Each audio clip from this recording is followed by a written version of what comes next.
La conjoncture économique que traverse le Cameroun depuis ces dernières années ne favorise pas les porteurs de projets qui ont du mal à implémenter leur savoir-faire.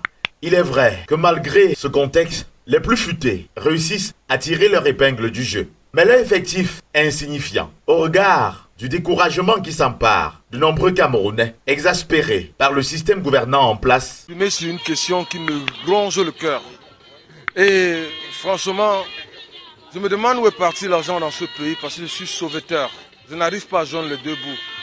À vous de me dire comment faire pour m'en sortir.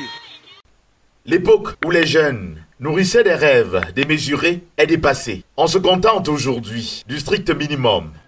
Bon, mon rêve le plus fou, c'est d'avoir une maison construite et avoir une belle femme. C'est ça mon rêve. Ça, c'est un monde d'enfer que nous sommes dedans là maintenant. Il ne faut pas que mes enfants subissent ça demain. Je suis sur la bonne voie. Si peut-être Dieu me permet, avec mes pensées que j'ai dans ma tête, c'est qu'ils vont réussir. Et que peut-être je souhaite que demain là les choses changent. Parce que il est bien vrai que si peut-être tu ne trouves pas au travail que dans le gouvernement, il faut que je les trouve aussi un emploi que n'importe qui doit être indépendant.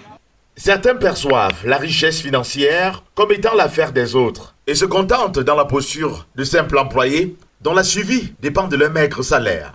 Parler d'indépendance financière à leurs yeux est un leurre. Il serait peut-être temps que les jeunes comprennent que personne d'autre ne viendra changer leur situation sociale à leur place. Il revient à chacun de repousser ses limites et de réveiller le potentiel qui sommeille en chacun de nous.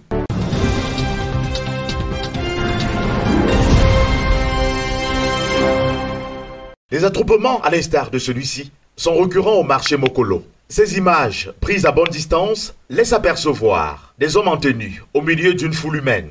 À l'origine de cet attroupement, l'arrestation d'un voleur, ce dernier appelé ici pickpocket, a arraché le porte-monnaie d'un commerçant et a été rattrapé dans sa course folle par la population. Heureusement pour lui, les éléments du commissariat de sécurité publique du 2e arrondissement se trouvaient sur les lieux et vont l'épargner de la justice populaire.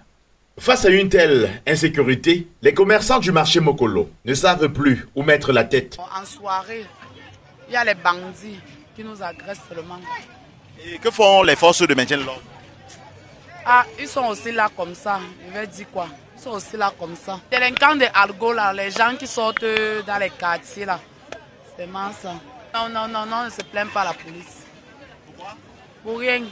Braquage, agression et autres formes de violence constituent le quotidien de ces compatriotes qui vivent la peur au ventre. On arrache les sacs des gens comme ça là, non? On est tenté d'arracher les sacs comme ça là. Voilà comment, c'est devant vous. Regardez comment c'est sauvé. On a sauvé les gens là maintenant même. C'est sauvé. Et vous, est-ce que vous plaignez souvent? Est-ce que les commerçants se plaignent souvent à la police? C'est devant vous, non mon père? Vous avez vu devant vous, non? Voilà. On a sauvé le bandit. Peut-être la femme d'autrui est là avec son sac. Comme elle a eu la chance, on a pris son sac pour lui donner. Là, c'est très bon. Rappelons qu'en décembre dernier, une bande de délinquants appelés Micro avait sémé la terreur à Mokolo, agressant au passage toutes les personnes rencontrées sur leur chemin. Une situation qui avait contraint les autorités à renforcer la sécurité dans cette localité.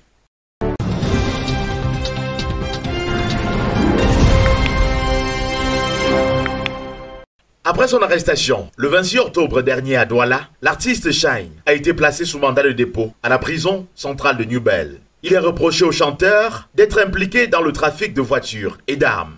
À l'origine de leur arrestation, les antigants du GMI de Douala ont interpellé le véhicule que conduisait Mr. Shine. D'après eux, la voiture de l'artiste présentait des similitudes avec une autre voiture volée à Yaoundé. Les occupants sont priés de se présenter pour identification. Face au refus d'obtempérer, l'artiste Shine, dans ses manœuvres au volant de la voiture, va rouler sur la cheville d'un des éléments de maintien de l'ordre, ce qui va augmenter les suspicions sur lui et ses compères. Tous trois seront appréhendés et amenés à la police judiciaire de Bonanjo.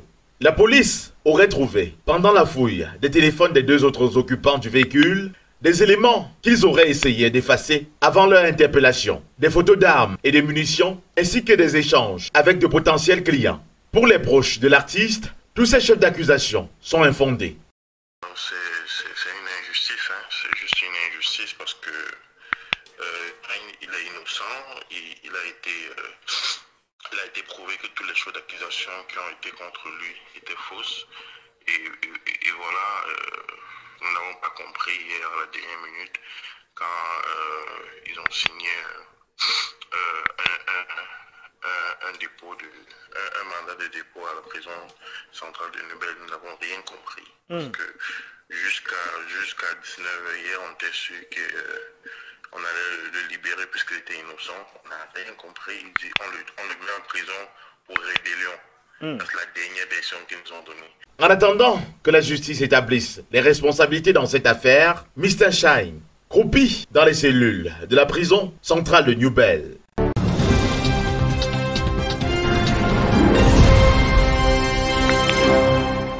Jean-Bruno Tagne et Ernest Obama travailleront ensemble pour assurer l'arrivée de Samuel Eto'o-Fils à la présidence de la Fédération camerounaise de football. Les deux confrères se retrouvent quelques mois après leur réconciliation autour d'un projet porté par celui qui était alors présenté à tort ou à raison comme auteur de leur inimitié. Rappelons que l'amitié des deux journalistes s'était sérieusement détériorée il y a quelques années en raison des querelles du football camerounais. Leur nomination comme directeur de campagne et porte-parole et responsable des médias respectivement dans le cadre de la candidature de Samuel Eto'o-Fils à la présidence de la FECAFOOT suscite des réactions dans l'opinion. Le grand neuf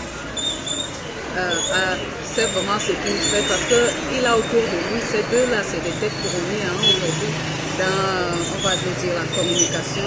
D'un côté, Jean-Bruno Tagne, qui était d'abord, qui avait une dent dure contre le grand neuf Samuel Eto'o, on le sait, jusqu'à écrire un livre programmé pour échouer.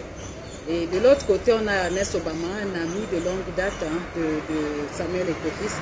Alors, on va dire que le grand neuf fait peut-être la réconciliation. Ernest Obama, nous sommes quand même considérés comme étant des acteurs dans le monde de la communication, notamment du football majeur au Cameroun. C'est des gens qui ont vécu un passé, même si hier il y a eu des guerres, des querelles entre ces deux personnes. Je pense qu'aujourd'hui le choix qui a été porté par Samuel Eto'o-Fils, si ensemble ces deux personnes figurent leurs énergies autour du projet de Samuel Eto'o-Fils, je crois que ça peut à la fin donner quelque chose de bien et certainement accompagner Samuel Eto'o-Fils vers sa marche, lui qui aspire à la présidence de la Fédération camerounaise de football.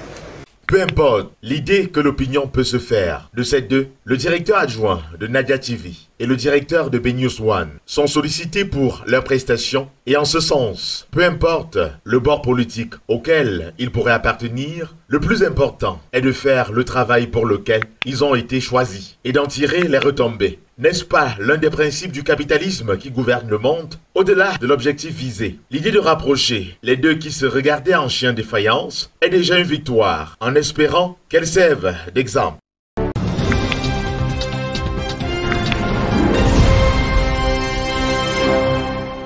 Aujourd'hui, notre argent va sortir!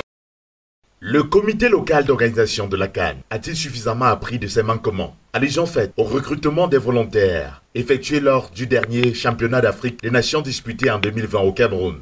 Parmi les 2000 bénévoles retenus, plusieurs centaines avaient été confrontés aux problèmes logistiques et sans per diem. Une situation qui avait amené ceux du site de Japoma à manifester devant les services du gouverneur de la région du littoral pour entrer en possession de leurs dus. Pour le compte de la CAN 2021, dont le coup d'envoi a lieu en janvier prochain, le comité d'organisation lance à nouveau le recrutement des volontaires. Dans un communiqué rendu public il y a quelques jours, le directeur du tournoi, Michel Dissakembarga, fait savoir que la sélection est ouverte aux Camerounais étrangers âgés de 18 ans et plus. Les intéressés devront remplir des informations sollicitées dans le formulaire en ligne dont le lien d'accès est indiqué. Les enregistrements ont débuté le 8 novembre et prendront fin le 18 décembre prochain. Après la formation qu'ils vont recevoir au terme du processus de sélection en cours, ces bénévoles vont être déployés sur les sites de compétition, d'entraînement, les lieux d'hébergement des équipes engagées dans l'épreuve continentale et dans les transports. Ils vont aussi aider à positionner les spectateurs et journalistes dans les stades.